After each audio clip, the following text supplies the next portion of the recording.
Naam, aliyekuwa waziri wa usalama wa ndani Daktari Fred Matiang'i amerudi nchini kutoka Marekani usiku wa Alhamisi tarehe 17.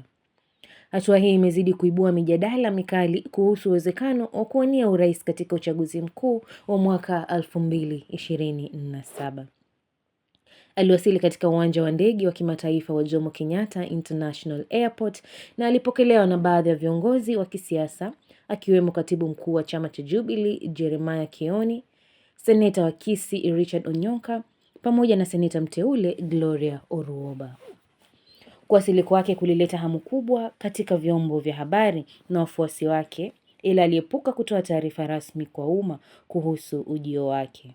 Ila alisema anashukuru kwa kufika salama na kwamba ataongea na taifa baadaye. Endelea kutegea KE Frontier News kwa mengi yatakayokuwa yamejiri.